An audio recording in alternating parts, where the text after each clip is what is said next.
Hello প্রিয় শিক্ষার্থী বন্ধুরা, অনার্স ভর্তি রিলিজ স্লিপের রেজাল্ট প্রকাশ করেছে আজকে। এখন তোমরা কিভাবে তোমাদের অনার্স ভর্তি রিলিজ স্লিপের রেজাল্টটা বের করবে, আজকে আমি তোমাদেরকে এটা ধাপে ধাপে একদম সুন্দর প্রসেস দেখিয়ে দিব।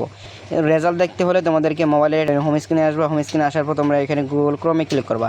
গুগল ক্রোমে ক্লিক করার পর তোমরা যেখানে সার্চ বাটনে ক্লিক করবা। সার্চ বাটনে ক্লিক করার পর তোমরা এই যে honours admission release slip result দেখে সার্চ করবা। সার্চ করার পর তোমাদের সামনে ঠিক এই যে এমন একটা ওয়েবসাইট কিন্তু চলে আসবে। বুঝতে পারছো? এই ওয়েবসাইট থেকেই মূলত তোমাদের সেই রেজাল্টটা দেখতে হবে। আমি এই ওয়েবসাইটে ক্লিক করব। এই ওয়েবসাইটে ক্লিক করার পর তোমাদের সামনে ঠিক যে এমন একটা ইন্টারফেস কিন্তু চলে আসবে। এখানেই মূলত তোমাদের সেই যে আসল কাজ, সেই কাজটা কিন্তু করতে হবে। এখানে তোমাদেরকে অ্যাপ্লিকেশন আইডি এবং তোমাদের যে পিন নাম্বার রয়েছে সেই পিন নাম্বারটা বসিয়ে দিতে হবে। আমি এখানে অ্যাপ্লিকেশন আইডি বসিয়ে দিলাম। অ্যাপ্লিকেশন আইডি বসিয়ে দেওয়ার পর এখানে কাঙ্ক্ষিত যে পিন নাম্বারটা, সেই পিন নাম্বারটা আমি এখানে বসিয়ে দিলাম।